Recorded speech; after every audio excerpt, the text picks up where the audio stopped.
Dear students, आज जो chapter है वो सेकेंड स्टार्ट होने वाला है और ये आपकी इसमें जो पहला टॉपिक है वो टिश्यू है। तो tissue is a group of cells in close proximity organized to perform one to more specific function. जो टिश्यू होते हैं वो बॉडी में किसी एक स्पेसिफिक फंक्शन को कार्य करने के लिए उत्तरदायी होते हैं। जैसे इनका जो अध्ययन है वो study of tissue is called histology के दौरान करते हैं और ये जो शब्द है वो बिसेट नामक व्यक्ति ने सबसे पहले दिया था, जो हिस्टोलॉजी ऑफ फादर कहलाते हैं। फादर ऑफ हिस्टोलॉजी जो है वो मार्सेलो मारपेगी है, इनको हम फादर ऑफ हिस्टोलॉजी के नाम से जानते हैं। तो टू टाइप्स के ग्रुप होते हैं कि two major group of tissues, one animal tissues and plant tissues. तो आज हम इसमें पढ़ेंगे प्लांट टिश्यू के बारे में। ओके, तो प्लांट टिश्यू में हम पहले जान लेते हैं कि टिश्यू की फॉर्मेशन कैसे होती है और प्लांट जो है वो बॉडी स्ट्रक्चर को अपनी कैसे डेवलप करता है।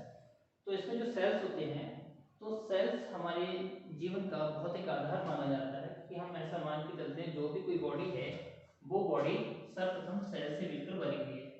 ये क्या है? सेल्स है और सेल से एक बॉडी का निर्माण होता है, ऐसा हम मान के चलते हैं। परंतु इसमें होता क्या है, जो सेल्स है, group of cells called the tissues, and tissue groups जो होते हैं वो ऑर्गेन फॉर्मेशन करते हैं और ऑर्गेन मिलकर कई एक बॉडी का निर्माण कर देते हैं। जैसे कि हमारे यहाँ पे हमको दिखा, ये सेल्स है, सेल से कोई एक टिश्यू बना होगा और इस टिश्यू से एक ऑर्गेन की फॉर्मेशन हुई होगी और ये ऑर्गेन मिलकर एक कंप्लीट प्लांट को फॉर्मेशन करेगा, है ना। तो इस तरीके से हम जानते हैं कि जो सेल्स है वो main important role of formation of tissues है और टिश्यू जो है वो मेन रोल अदा करता है किसी ऑर्गेन को बनाने में, और जो ऑर्गेन है कई ऑर्गेन मिलकर एक बॉडी का निर्माण कर देते हैं। तो ये शुरुआत हो गई प्लांट टिश्यू की। अगर यहाँ एनिमल टिश्यू होता तो ऑर्गेन सिस्टम की और फॉर्मेशन होती, बट हम पढ़ रहे हैं इसमें प्लांट टिश्यू। तो प्लांट टिश्यू का एक ये ग्राफ है, इसको हम समझते हैं। जो हमारे टिश्यूज होते हैं इनको दो भागों में बांटा है, animal tissue and plant tissue. जो प्लांट टिश्यू है उसको दो भागों में बांटा गया, meristematic tissue and permanent tissues. Meristematic tissues होता है apical meristematic tissues and lateral meristematic tissues and intercalary meristematic tissues. Permanent tissue है, इनको दो भागों में बांटा गया है, simple tissues and complex tissues. जो सिंपल टिश्यूज होते हैं इनको दो भागों में बांटा गया है, पैरेन्काइमा, कोलेनकाइमा एंड स्क्लेरेनकाइमा। और स्क्लेरेनकाइमा को दो भागों में बांट दिया गया है, sclereids and fibrils. Complex tissue जो जटिल ऊतक होते हैं इनके लिए दो भागों में बांटा गया, जाइलम एंड फिलोएम, और फिलोएम को इनके भागों में बांट दिया गया है। ट्रेचियार्ड्स हैं, वेसल्स हैं, जाइलम पैरेन्काइमा है एंड जाइलम फाइब्रिल्स है। ऐसे ही फिलोएम है, सीवी ट्यूब्स है, कंपोनेंट सेल्स है, फिलोएम पैरेन्काइमा है एंड फिलोएम फाइब्रिल्स है। इस तरीके से ये क्या है, हमारा completely classification of plant tissues है। इतनी चीजें हमको पढ़नी है अपने सिलेबस में। तो आज हम प्लांट टिश्यू में पढ़ने जा रहे हैं नंबर 1 मेरिस्टेमेटिक टिश्यूज। तो हम पहले जानते हैं कि प्लांट टिश्यूज क्या होते हैं। Plant tissues that continues the plant body is called plant tissues। जो टिश्यूज हैं वो लगातार प्लांट बॉडी का फॉर्मेशन करते हैं, तो इस तरीके के हम ऊतकों को हम कहते हैं, ये पादप ऊतक हैं। और इसमें हम पढ़ेंगे सर्वप्रथम मेरिस्टेमेटिक टिश्यूज को। तो मेरिस्टेमेटिक टिश्यूज जो होते हैं वो ये है meristematic tissues. All cells are capable of division of plant growth is length wide.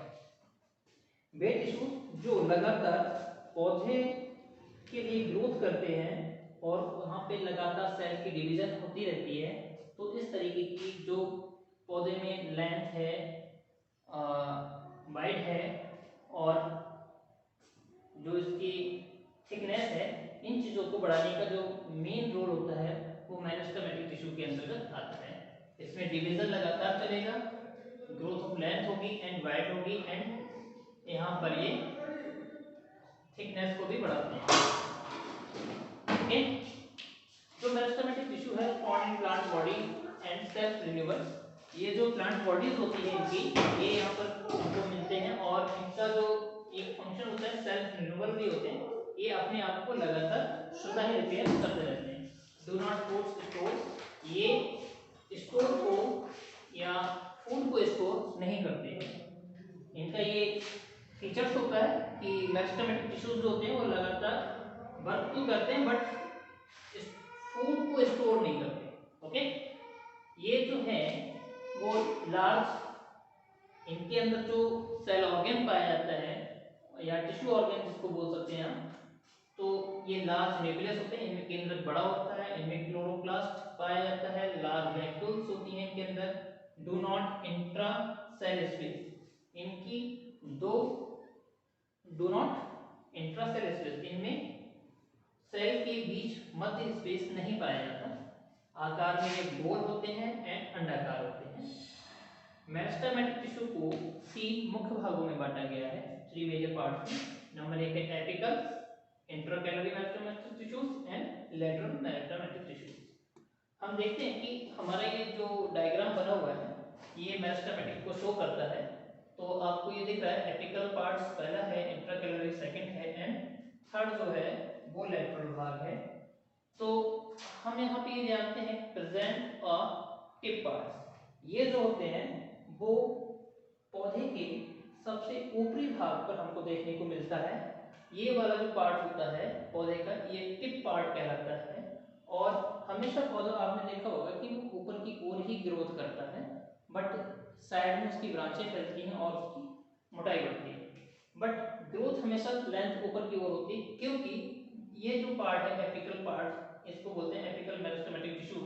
यहाँ पर जो होता है, यहाँ पर सेल का डिवीजन होता है। क्या होता है? सेल का डिवीजन होता है और जिस कारण ये हमेशा टिप पार्ट की ओर ग्रोथ करता है। Continuous cell division, forward side growth, हमेशा यहाँ पे सेल की डिवीजन स्टार्ट रहेगी और ये ऊपर की ओर ग्रोथ करेगा। ओके, सेकंड है इंट्राकैलोरी मेरिस्टेमेटिक टिश्यूज। यहाँ क्या होता है, यहाँ पर एपिकल पार्ट से ज्यादा भी सेल ग्रोथ करती है, मोर देन, अगर ग्रोथ हो जाएगी यहाँ पर मोर देन सेल ग्रोथ, अगर मोर देन सेल की ग्रोथ हो जाए तो क्या होगा, यहाँ पे कोशिकाएं बहुत ज्यादा बन जाएंगी। एक कोशिका में ग्रोथ हो जाए 2 हो जाएगी, 2 से 4, है ना, ये,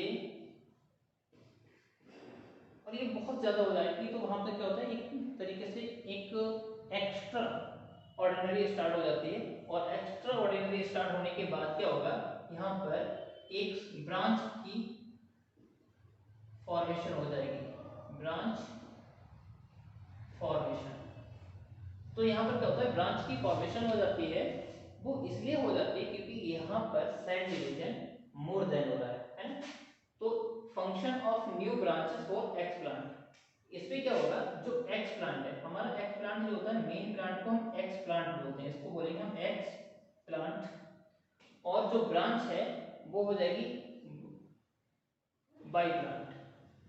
क्या हो जाएगी, बाई प्लांट। जो एक्स प्लांट से मतलब जो पैतृक पौधा है हमारा, उस पैतृक पौधा से अतिरिक्त ग्रोथ करके कोई शाखा बाहर की ओर ग्रोथ करती है तो उसके लिए हम बाई प्लांट या ब्रांच बोलते हैं। ओके, ऐसे ही इसमें है प्रेजेंट इन परमानेंट टिश्यू, ये जो होते हैं परमानेंट टिश्यू के मध्य में पाए जाते हैं और इनका जो कार्य है इंक्रीज ऑफ लेंथ, ये उसकी लेंथ को बढ़ाते हैं।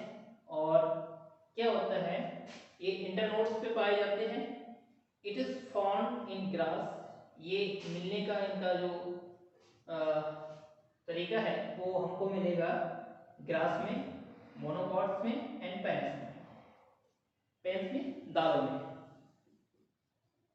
ओके, तो लास्ट है lateral meristematic tissues. Lateral meristematic tissues जो होता है it is located in the stem and roots, ये हमको मिलेगा स्टेम या रूट्स में मिलेगा, ये हमको इस वाली पोजीशन पे मिलेगा, ये या तो ये यहाँ मिलेगा हमको या ये यहाँ मिलेगा हमको, कौन सा, लेटरल। ठीक है, ये है स्टेम या रूट्स में मिलता है। इसका जो कार्य होता है वो लेटरल साइड पे होता है और इंक्रीज द प्लांट थिकनेस, ये पौधे की मोटाई को यूं बढ़ाता है, एपिकल टिश्यू यूं बढ़ाता है, इंट्राकेलरी यूं इस तरीके से इसको झाड़ीनुमा संरचना बनाता है, बट लेटरल जो होता है वो इसको यूं बढ़ाएगा, थिकनेस इसकी मोटाई को बढ़ा देगा इस तरीके से, ये और ये। Okay, grow on axis side, ये क्या है, अगर ये रूट में है और रूट में ये हमेशा नीचे की साइड पे ग्रोथ कराता है, किधर कराता है, नीचे की साइड पे ग्रोथ कराता है। इस तरीके से जो प्लांट है वो हमारी पूरा मॉर्फोलॉजिकल मेरिस्टेमेटिक टिश्यूज के दौरान तैयार हो जाता है। और इसके बाद जो हमारा नेक्स्ट टॉपिक बनेगा वो हम पढ़ेंगे परमानेंट टिश्यू का। ओके।